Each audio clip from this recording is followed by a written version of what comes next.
Let's roll. Welcome to the Success for Life podcast. Here with Coach Schumann. I'm here with Lakunta Farmer, a guy who's run many camps for me and played years in the NFL. Has been a head coach out in Kentucky. Also a head coach, not just in high school, but also at the arena level, if I'm not mistaken. And has had some amazing journeys as a coach and as a leader. And we're going to discuss a pretty important topic, among other things, but handling bullying and handling that within your team and providing that kind of leadership, and also probably talk about it as well in the school because he's a teacher as well. And we're going to cover that important topic. So without further ado, I'll let Lakunta introduce himself, give a little bit about his background. Hey guys, how you doing? My name is Lakunta Farmer from Louisville, Kentucky. By way of Pascagoula, Mississippi, but I'm a proud member of Kentucky. I'm a proud member of Louisville, man. Just loving everything I do with my life now, and everything that I've been through has given me a lot of insight on to what to do to help kids to be more positive and put more leaders out there in the world. I don't know if I want to go too far into my background, but I grew up in a pretty rough neighborhood. It was questionable, some of the people I dealt with when I was younger, but a lot of it was just to survive out there. Dealt with a lot of just people that weren't on the right page as I was trying to be, and bad influences. But I also dealt with some very good people and still close friends of mine to this day that we kind of banded together and got ourselves out of the situation and out of that neighborhood or whatever.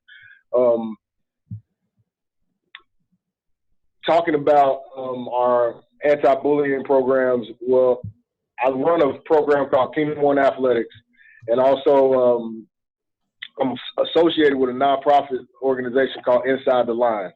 And we are a mentoring program. We do a lot for the community, a lot for kids. We not only train the mind, we train the body, we try to spiritually train them as well, depending on where they are. We just try to meet them where they are. And I know they need a lot of positive influences and positive role models, and we try to bring that to them. We got a number of kids that come back and talk that I've taught before, that Anthony Richardson, who's the founder of Inside the Lines, he does a great job in the community going back, and he's taught in some very, very rough schools. I've taught in some rough schools, and we've witnessed firsthand a lot of situations that probably could have been avoided. And before we started actually taking a stance on things, we went in together and decided and talked about what can we do to make kids' lives better. What can we do to try to influence them to make better choices? And with me having two sons of my own, him having two sons of his own, mine are 16 and 14, and his are 7 and 3, I believe. We just want the best for them, at the end of the day, and we want them to be able to experience things that we didn't get to experience.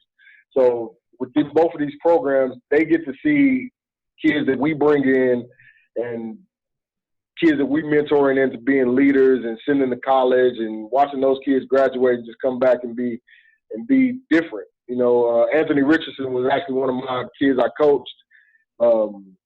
And he went to college. We got him in college. He played 4 years in college, played a year of arena ball for me at the Extreme. And he's been around me since he was 17 years old. And now he's 30-something, and he's got a family of his own, and just making it work, man. Just making it work. Tell me about, bullying is such a big topic now, right? And right. And you always had it when we were young, but you're always taught to fight back against the bully, and right. That's how you combat it. But now there's a lot of obviously different things with social media. There's many different ways that bullying can, I guess, take form, right? So, right, yeah. As a coach and obviously as a teacher, what are some of the things that you look for to try and combat on teams, within teams, and then also like what you even see, like what are some of the things that you actually see out in the community on that? The biggest thing is awareness. A lot of kids don't really get when they're being bullied. A lot of teachers don't understand when they're seeing kids go through things. They don't understand when they're being bullied, and parents don't either. But bullying comes in, like you said, in different forms. You got physical bullying, you got verbal bullying, you got emotional bullying, you got sexual bullying, different things like that. I actually dealt with a young lady day before yesterday, and she kept saying this kid was doing things to her. And I'm like, that's a form of sexual bullying, kind of sexual harassment too. Let's go handle it. We went down to the office and talked to the counselor and then talked to the assistant principal, and we got that situation handled. The biggest thing is, you have to be able to see what's happening, kind of evaluate the situation, and get the kid to understand, hey, you don't have to accept this. This isn't how it goes. They can be your friend without doing X, Y, and Z, or they can be in this hallway with you without the violence, without the talking about each other. And the things that I see mostly is what becomes bullying, especially with football players. You might have a senior that's trying to haze a freshman. How it used to happen back in the day, it was no problem. But now, sometimes it gets taken too far. And sometimes kids take it a little more personal than what it should be, or go more personally than they should. And that becomes the issue in itself. What we've done, even here at Ballard, we've done a lot with trying to bring that awareness. And we have teachers in the hallway between every period. There's a teacher every 5 foot. So every door, there's a teacher outside. And you're aware and listening for things that could go wrong, and listening for things that might be a little too far-fetched. And, kids say, oh, you're meddling, and that's not your business. But guess what? It's my business if I'm protecting and trying to keep a safe environment here. So the awareness part of it, and just watching out for things. Kids get provoked. They might come home, and as a parent, they might come home with unexplainable cuts, bruises, and scratches, damaged or missing clothes, books, belongings. I know my oldest son, when he was in 5th or 6th grade, a kid was he would take his phone all the time. And he was like, well, I let him use it. And finally, I was like, why do you keep you better bring that phone home, because that kid didn't pay for it. Come to find out, the kid was just taking his phone, and kind of bullying. My son at the time was a very nice kid. He felt like he needed to be everybody's friend, and ended up he was getting bullied, and he realizing he was getting bullied. And that was tough for him because he thought that kid was his friend. And I think that's a lot of an issue too. Like I said, making him aware of what exactly is bullying, making him aware of the effects it's having on him and what it's doing to people around him as well. Yeah, I think we talk about the effects of bullying, which is like a big deal. Sometimes they don't realize the subtle effects that it starts to have on them and their confidence and how they're approaching things, and they start to overextend themselves to try to get somebody to like them when in fact they're just bullying them. One of the things that I've always done, like on my teams, is like I have a no tolerance policy. Like my thing is that if somebody's getting bullied and nobody comes to me, you're in as much danger as that person was doing the bullying. We're not innocent bystanders when somebody's getting bullied. And because sometimes it's hard for the person actually getting bullied. You're right to identify it, right, and then not only to identify it, but also to be able to then come to you, feel comfortable enough to come to an authority figure to say, hey, because they don't want to get razzed among their friends, they don't want to be perceived as weak, and making that no tolerance. And I'd say one of the things I always do is like if I say that at the beginning of the year, and then if something goes on, we address it immediately, and then we readdress it with the whole team again to like reiterate that point. And it's been helpful, but it does go on. Like, you'll get a parent that comes to you and says, hey, because the people will do things when nobody's looking, or they'll do it on social media or something like that. Yeah. How do you get? I mean, this is not an easy, obviously, topic, but what are some of the things you try to get them to recognize, for them to identify bullying, the difference between bullying and then someone who might be their buddy who kind of goes back and forth with them? Because that's tough. That's a very tough thing for a kid. How do you get them to recognize that? The thing we do in our mentoring program, we try to build their confidence. And friend or foe, if they're destroying your confidence, if they're trying to bring you down on a regular basis, and maybe they see you haven't responded in a while and they just keep going and keep going and keep going, well, that's bullying. And we try to get them to understand that part of it too. With our football players, we do the same thing. If you know, okay, you have pushed this man's buttons to an extent where he's now angry, upset, mad, but you continue to do so, now you're pushing buttons, now you're bullying, now you're taking it to another level. That in itself, getting them to understand it, like you said, getting them to understand what's too far and what's not too far.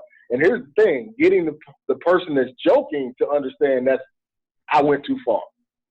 And, like my youngest son is a jokester. He's the man, like one day I think he's going to be on somebody's stage and be a comedian.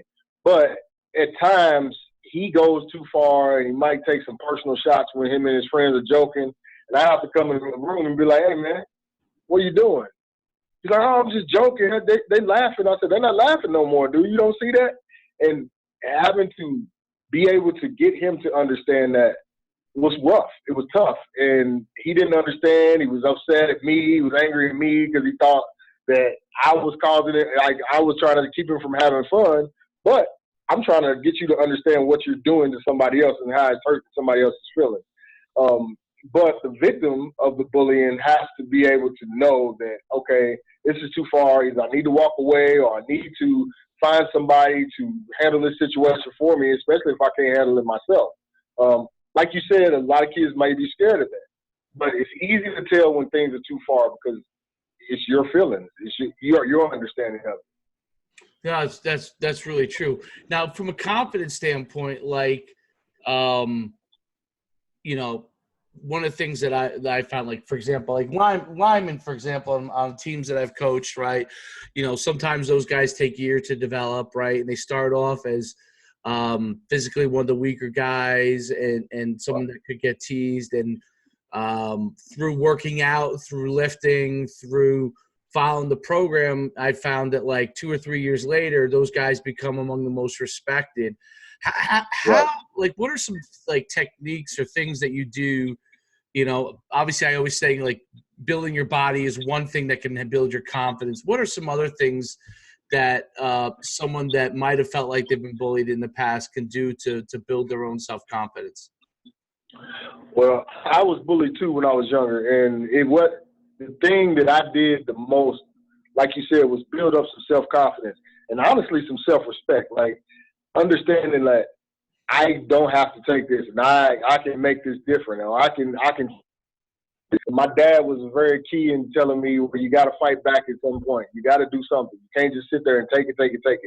But resilience, trying to find that resilience inside of you, trying to find that heart inside of you, trying to, pull out that confidence level, pull out that just the need to overcome. And if those kids can overcome those situations, then they do get respected. And I'm a key example of that, man. I had this kid that would harass me and bug me all day and through school, like chase me through school, and I would run. And then one day I just like, I'm not running anymore. At some point you get fed up, at some point you get done. And I tell that story to a lot of kids. And I tell them that, I got so angry at myself for allowing these things to happen. I started doing things to prevent them from happening.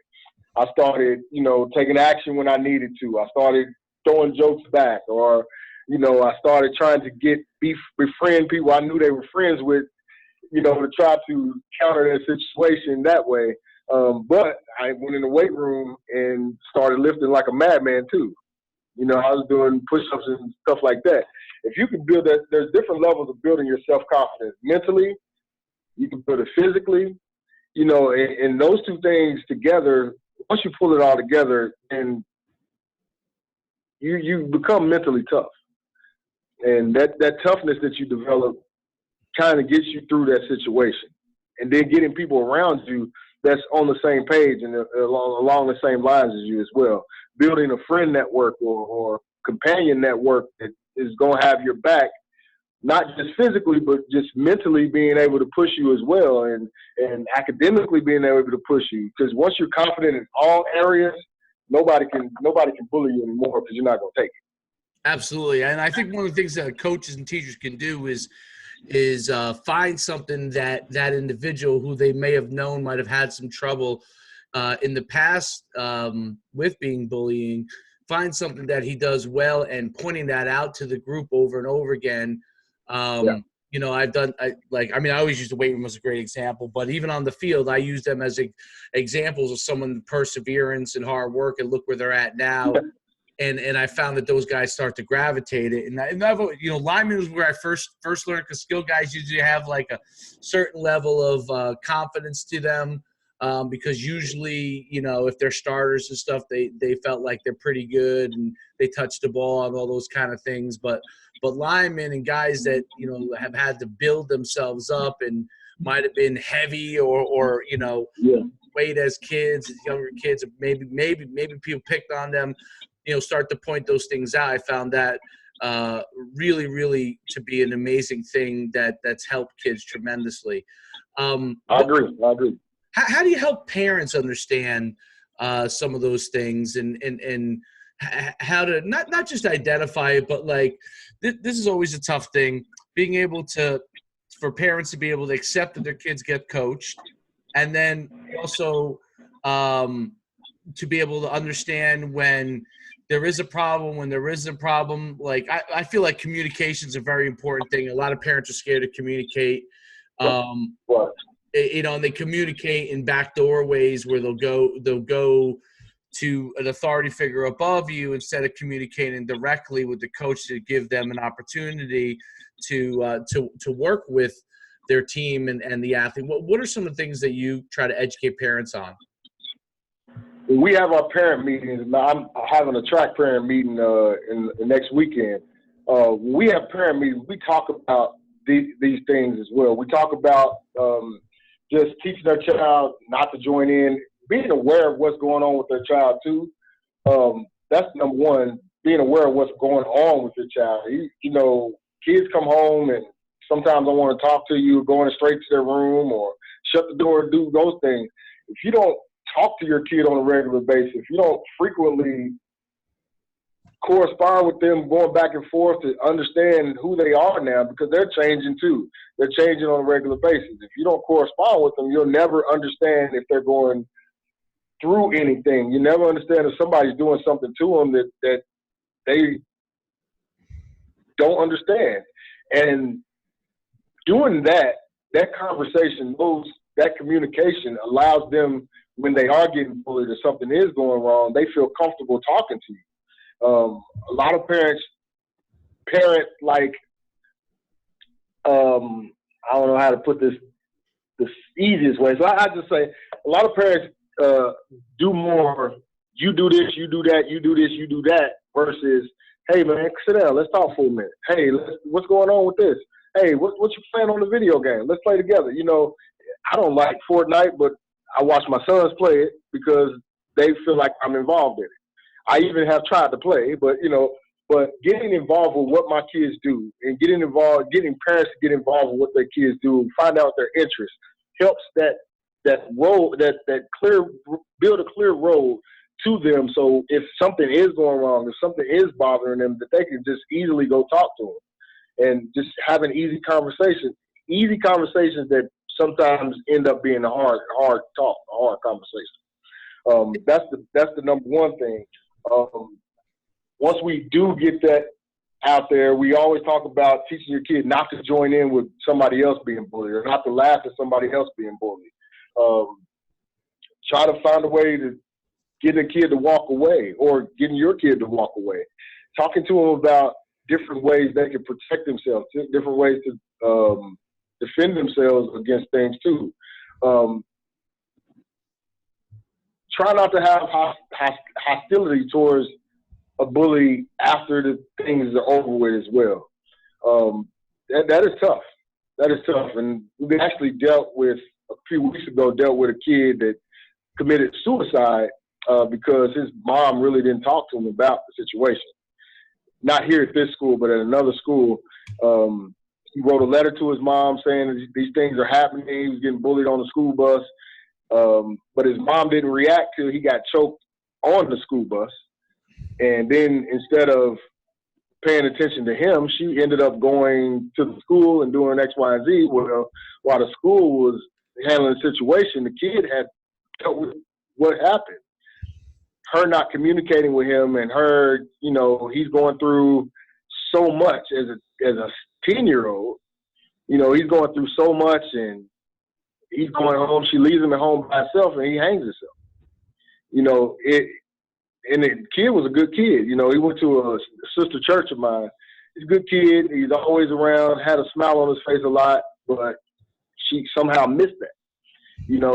Not being able to talk to her in the way he needed to talk to her and her handling that situation the way he probably should have been handled ended up in his demise. And you want to meet these kids where they are as a parent. You want to get as much information from your kid as possible so they understand what they need to do when these situations arise. Yeah, I think you said something really good, which was taking an interest in what they're interested in, meeting them almost on their turf, so to speak, because as parents, you think to yourself, I'd like, instead of just saying I'd like them to be this, think about what they really want to become and take yourself out of it. And that's an important thing. That's really hard because everybody has dreams for their kids, but you have to remember it has to go along with what their dreams are and what their goals are, and trying to, find a happy medium with guiding them, because obviously you want to guide them, but also understand what their interests are. And that's always, I think that's very tough for parents, and that definitely opens up the lines of communication where they're going to be more apt to talk to you. You said to the fact where let's sit down and talk, have a conversation with their child.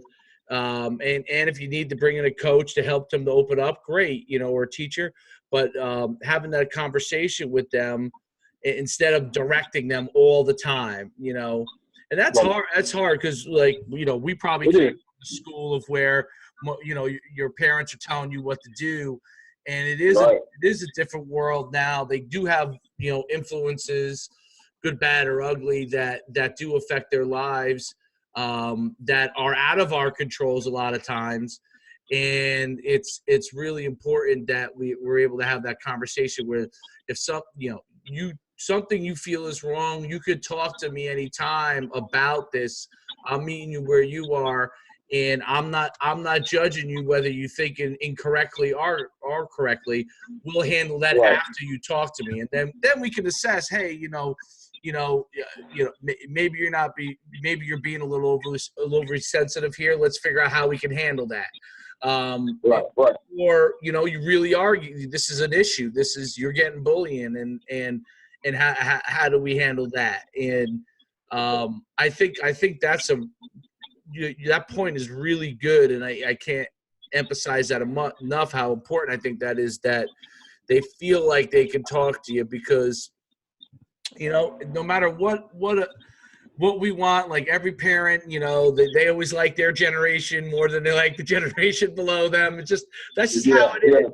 And you can't, you can help them understand what your generation was about, but it's also important to understand what they think their issues are, and value that, and don't just dismiss it because it may not align with what you want for them.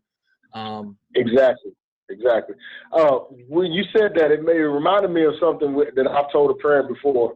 The Bible quotes or scripture says, raise up a child in the way he should go, he or she should go.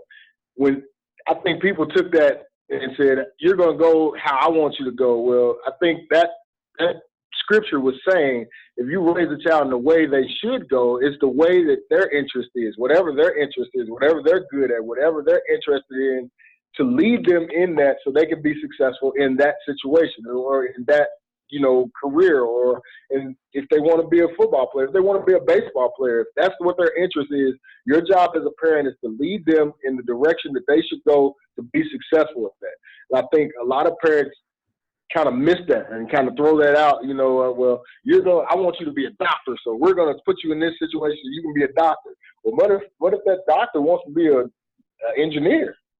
Right. You know what I mean?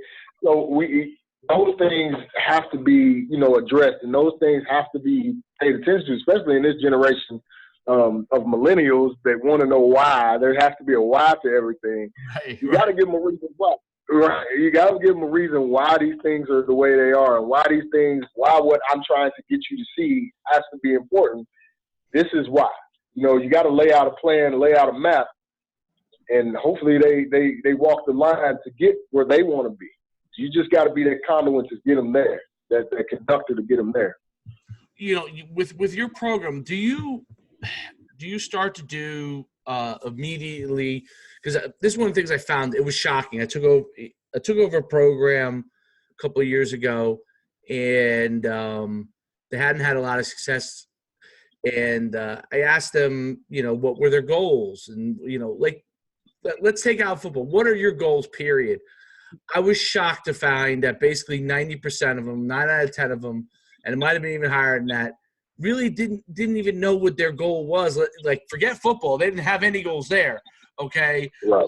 They didn't even necessarily know exactly what their goals were for themselves, maybe even academically. They knew they should be a good student. They knew that that's what they should do, but they didn't really have a goal there. And when do you start? My thing is you as soon as you possibly can get the kid to understand how to start setting goals, you want to start them doing that, and not tell them this is what their goals are, but maybe they only have one goal for this week and build on. How do you get the parents to start to have that conversation about what do they want to be, in those critical teenage years when they always want to rebel as teenagers, as we all have gone through. They want their parents around less because they're trying to get more freedom. How do you start to rein that in? What does that conversation look like? That conversation has to be one that especially with parents that kind of don't get it, that kind of don't understand, you have to continuously. The head coach here at Ballard, football coach, he sends out emails every week to parents, and even when we're off season, he sends out emails, and I admire him for that because I might send one to my parents every 2 months. Right. But I admire him for what he does every week because he literally takes the time and tells them, hey, see what your kid's situation is, see what your kid's goal is. And when he does that, for me, being a parent of one of the players, receiving the email, I do think at times, well, did I ask him what his goals were for this week? And me and my kids, we try to set, well, what do we want to do this week to make us better? What do we want to do today to make us better than yesterday? And that's our prayer every morning anyway before we walk in this building. How can we be better today than we were yesterday? And I try to put that on the parents that the kids that I train, talking to their parents. I try to get them to understand it. The kids I mentor, talking to their parents, that if you frequently, consistently, and intentionally ask them what their goals are, teaching them what the goals are that's worth going to get. Having short-term goals, having long-term goals, asking them where do I see myself in 5 years, where do I see myself tomorrow, is important. I teach African American history here, and the first thing I did in the class was for them to write down their values and their goals. And like you said, 90% of them couldn't tell me a real value or a real goal. about 2 months after that, I told them to write it down again. About 2 months after that, I asked them to write it down. Matter of fact, last week I asked them to tell me their goals and visions and things like that. I need to know how you're growing. I need to know how you're evolving, and getting parents to understand your kid is evolving every day. Something's influencing them to do something different every day. And if you don't intervene in that, you're going to lose your kid at some point. And yeah, they're going to grow up. They want their freedom. But if you put the right things in, instill the right things in them, they'll be able to differentiate between right and wrong and good choices and bad choices. Hopefully, make a good choice. Yeah, I think measurable, actionable, and specific are my three things when I talk about goals, because it's one thing to say I want to be a 4.0 student, or I want to go to Princeton or Harvard, or I want to be a Division I football player. Those, to me, I always tell people, don't tell me that. That's not specific enough. Like, what are your measurables? What are your actions that you're going to do to get to that goal? Yeah, how you going to get there? Right, how you going to get there? And what specifically is your goal? Like, when you say my goal is to be a Division I football player, well, there are Division I football players that are on full scholarship. There are walk-ons. There are guys that come in from JUCO. Like, be more specific. So say, hey, I want to be a Division I football player on full scholarship, and this is how I'm going to go about doing it. I want to do it at the end of my high school career, and here are the measurables that will help me get to that point. I got to, get my speed to X. And so those become goals that I think transcend, and to build on what you talk about when we, go circling all the way back to the bullying thing. Those things give you things that you can measure about. I mean, you could say, hey, listen, when somebody says something to me that is negative, I'm strong enough to correct them. Right. And stand my ground on that. And those become goals that you build out. And I tell kids, like, I don't have a diary per se, but I have more pieces of paper that I write things down on that go all over the place. Some that I may not reference. I may not reference for months or years, but I have it. I'm like, I remember writing in this notebook something about this, and something comes up, I'll take a look at it and maybe cover a topic on that.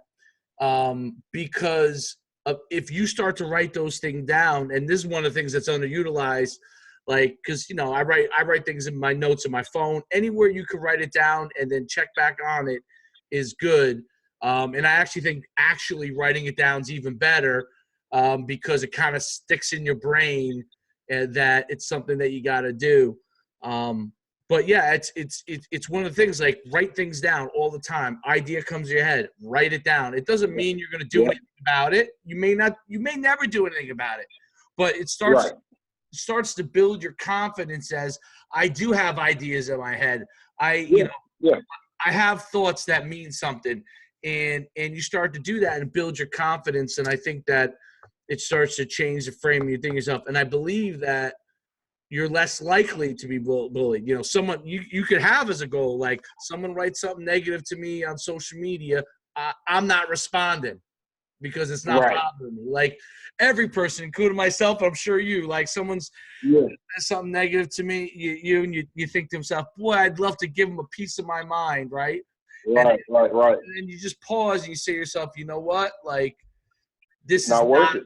This is not worth it. Like, there are times when it's worth it. And starting to understand those things are a big deal.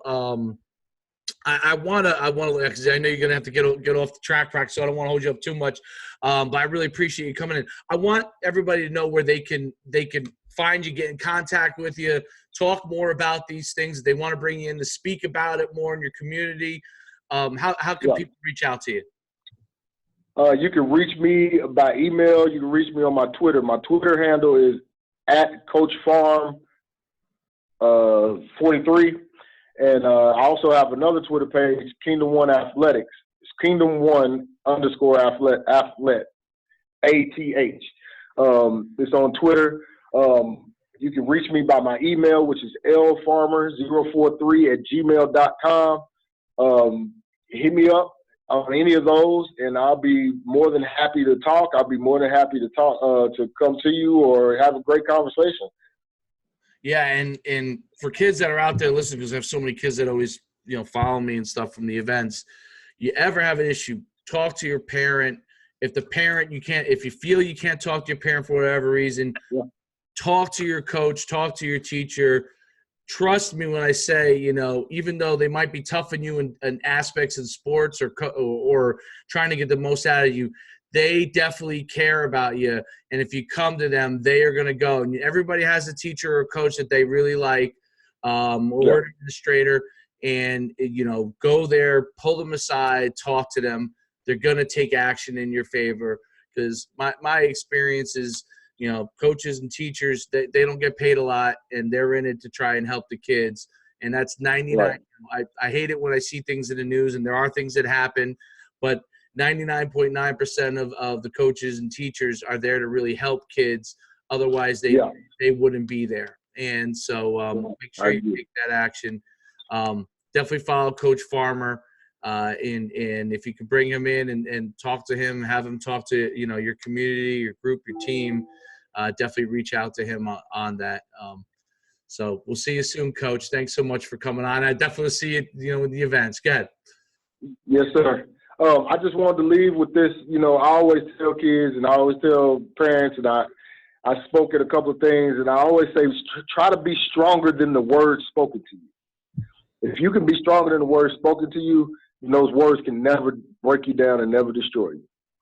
So I leave with that, and I appreciate you having me, man. It's an honor to be here with you.